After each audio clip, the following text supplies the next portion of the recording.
Saya bangga jadi generasi anak Baduy karena dari kecil saya diajarkan orang tua untuk hidup sederhana dan menjaga alam. Halo semuanya, vlog kali ini kalian akan ditemani oleh Kang Ai Astaman sebagai host dari channel Angelic Valina yang akan mengupas tentang perjodohan dan pernikahan di Baduy Dalam. Assalamualaikum warahmatullahi wabarakatuh, Sampurasun. Teman-teman, saya adalah Ai Astaman sebagai vlogger tentang kebudayaan yang ada di Banten. Nah, saya sudah ditemani sama Ayah Mursid, dulur-dulur salah satu kokolotan yang ada di Kampung Baduy. Nah, ini juga salah satu kokolotan yang ada di Kampung Baduy Dalam Cibeo. Oke, buat teman-teman yang penasaran dengan informasi seputar suku Baduy, nanti teman-teman bisa tonton terus, simak terus videonya sampai habis. Perjodohan sudah menjadi aturan bagi masyarakat Baduy Dalam. Sejak kecil mereka sudah dijodohkan oleh kokolot Baduy dan mereka ini yang menentukan siapa akan menikah dengan siapa dan biasanya tidak ada yang menolak keputusan tersebut. Di zaman sekarang di mana banyak orang menolak perjodohan, tidak merubah kebiasaan adat dari masyarakat Baduy Dalam. Mereka justru melihat ini sebagai kepatuhan adat yang lazim dilakukan sebagai seorang warga Baduy. Karena mereka menikah rata-rata umur belasan, pada usia tersebut dinilai juga masih minim pengalaman.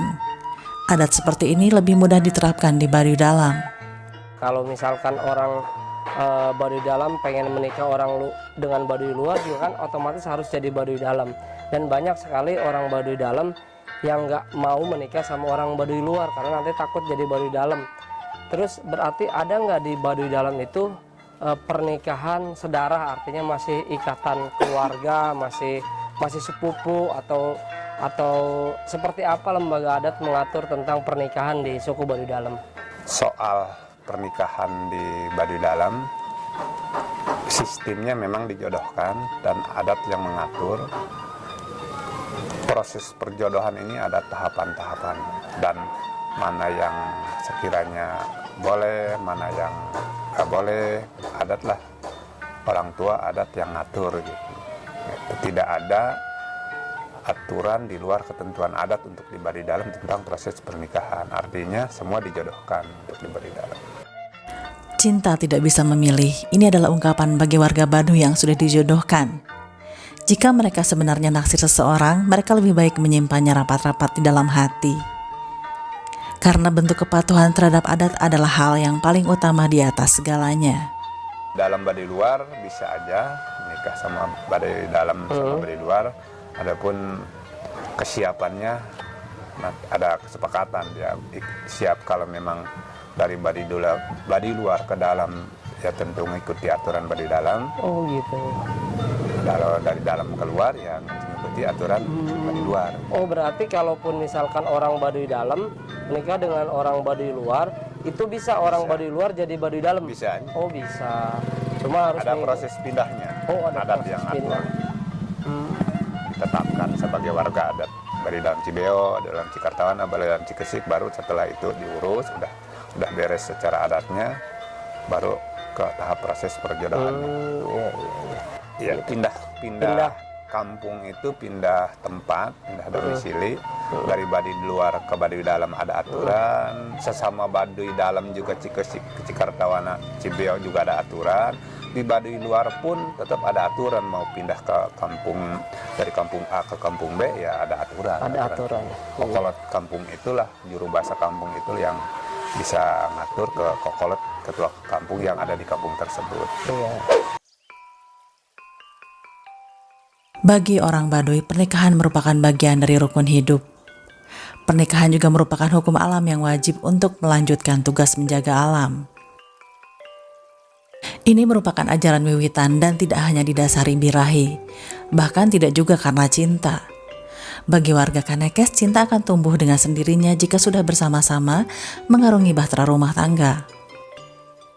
Menurut mereka, berawal dari saling mengerti, lalu saling merasakan, akhirnya akan saling menyayangi.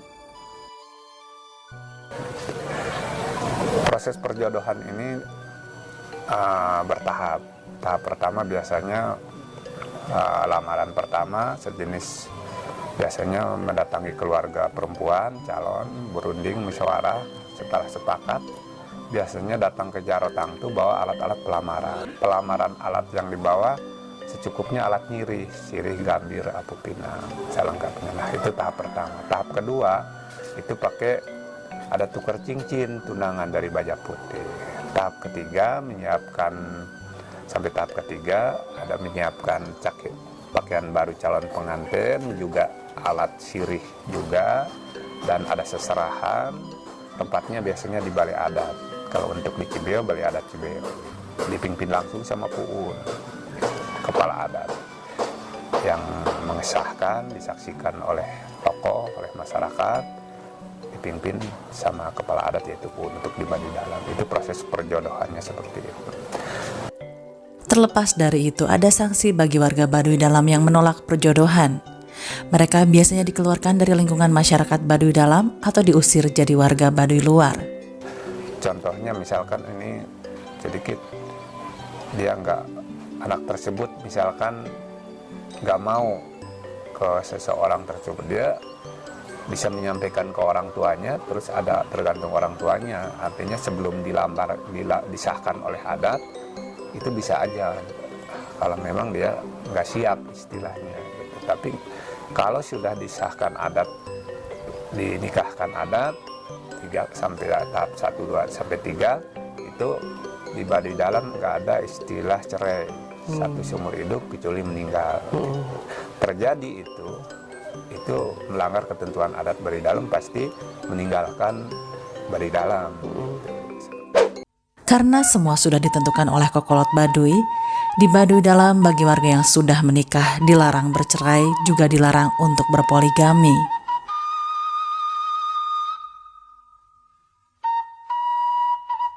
Menikah usia muda menjadi sebuah tantangan tersendiri bagi masyarakat Baduy. Tidak hanya minim pengalaman, pada usia muda mereka dituntut untuk bekerja keras dan mulai memikirkan untuk memenuhi kebutuhan keluarga. Di kota besar, anak-anak umur belasan cenderung bermain bersama teman, melakukan hobi seperti misal bermain game. Tidak ada tanggung jawab besar yang harus dipikul seperti layaknya pasangan muda di suku Baduy. Terlebih lagi mereka menikah tidak didasari oleh cinta, tapi lebih kepada menjalankan kepatuhan terhadap adat. Meski mereka dijodohkan, tentu saja mereka bisa menolak menikah jika belum siap. Masyarakat Baduy luar sudah sedikit lebih leluasa untuk memilih di zaman sekarang. Mereka memilih tidak langsung menikah saat menginjak usia 14-15 tahunan. Beberapa dari mereka ada yang ingin membantu orang tua terlebih dahulu, dan beberapa dari mereka masih punya cita-cita tersendiri. Nah, kita mau nanya seputar tentang pernikahan, yaitu pernikahan di usia muda suku Baduy. Kenapa mereka bisa menikah di usia muda gitu? Kang Sanip dulu pas nikah sama Teh Midah itu umur berapa, Kang? Umur 18 tahun. 18 tahun. Kalau Teh Midahnya 15 tahun. 15 tahun. Jadi di Baduy ini memang di usia 14-15 untuk wanita itu sudah menikah. Kalau udah siap nanggung risikonya ya bisa dinikahin gitu. Apa yang dirasakan, Kang, ketika nikah muda? Ya kalau dirasakan soal risiko mungkin ya memang agak berat juga sih. Pengalamannya berat. Yang berat tuh kita harus tani sendiri tanpa orang tua untuk mencukupi keluarga lah. Berarti ketika warga atau masyarakat Baduy sudah menikah itu udah harus memang keluar dari rumah atau harus bisa membawa istri kita keluar gitu. Gimana, Kan? Iya harusnya mandiri ya, soal perbedaannya harus yang wajib tuh tani, nanam padi di Baduy. Saya pengetahuan saya rasakan gitu, yang emang keras. Kalau muda itu apalagi belum punya perusahaan kan hanya tani. Paling penghasilan kan biasa ngambil gula aren gitu kan, manjat sendiri. Dari dulu orang tua ngajarinya begitu. Jadi ketika pun sudah menikah itu harus bertanggung jawab kepada istri, Kang, ya? Ya harus kita yang tanggung jawab. Pendapat Neng Sinta gimana sih tentang pernikahan muda di suku Baduy? Di suku Baduy emang kayak menikah muda kebanyakan. Tapi tidak semua orang. Oh, tidak semua orang. Termasuk Sinta. Sinta kalau boleh tahu umurnya berapa? 18 mau ke 19. Oh, 18 mau 19. Biasanya anak-anak muda di Baduy itu kisaran 14, 15 itu sudah menikah, tapi tidak semua ya. Iya. Kenapa alasannya kayak Neng Sinta artinya tidak ingin nikah muda gitu? Masih pengen sama orang tua ngebantu, terus bahagiain sama punya cita-cita aja. Oh, punya cita-cita. Termasuk Neng Sinta, berarti tidak semua orang masyarakat Baduy juga memilih untuk menikah muda karena memang termasuk Neng Sinta pengen punya cita-cita yang lebih tinggi. Bener ya Neng ya? Oh tuh. Terus biasanya apa yang diajarkan orang tua ke anak-anak Baduy termasuk Kang Sanip sendiri mengajarkan tentang pelajaran yang diajarkan masyarakat Baduy kepada anak-anaknya? Misalkan anak Sanip nih, ya saya ajarkan ya sebisa Sanip aja, biar ngerti masak di dapur. Kan umur 8 tahun udah ngerti, udah cuci piring gitu aja, diajak ke ladang. Jadi kalau soal nulis-nulis mah ya terbatas lah, belajar sedikit ngitung gitu. Ya berarti itu adanya aja belajar. Itu untuk perempuan, tapi kalau untuk laki-laki sebagai dulu Kang Sanip diajarkan sama orang tua itu seperti apa untuk masyarakat? Kalau Baduy? laki-laki lebih sering ikut ke ladang, jadi kalau orang tua bawa kayu bakar kita bantu bawa kayu bakar gitu. Kalau pas tani misalkan kita nggak bisa babat hutan, kita paling masak air buat istirahat orang tua gitu.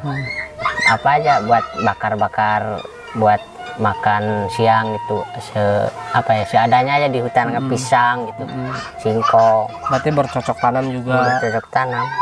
Berarti itu yang diajarkan kepada masyarakat adat Baduy untuk Gitu-gitu doang. bisa hidup dengan alam Kang ya.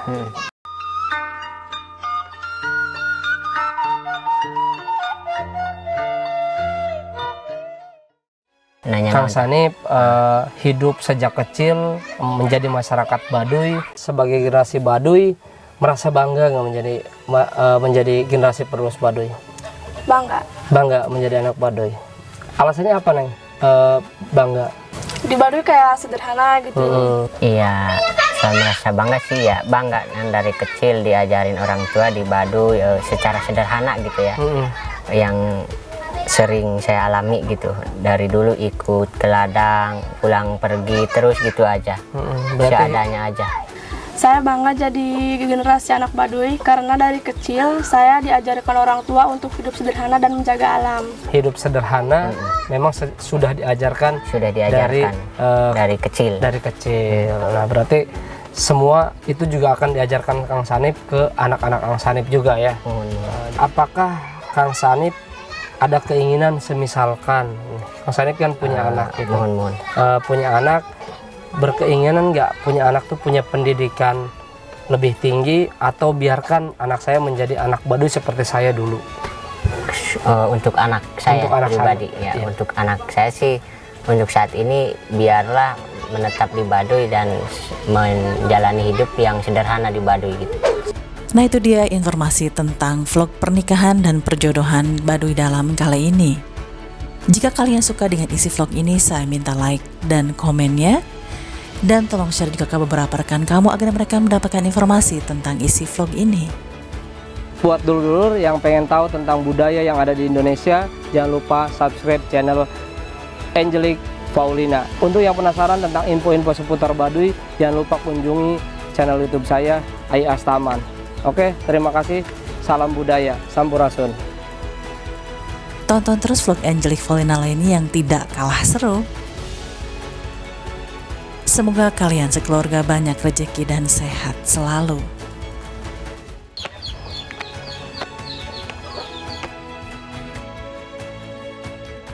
Baduy merupakan salah satu suku Sunda yang berada di Banten, dan sampai saat ini mereka masih menjunjung tinggi adat istiadat mereka dengan begitu baik dan tak pernah lekang dimakan waktu. Ayo berkunjung ke Baduy.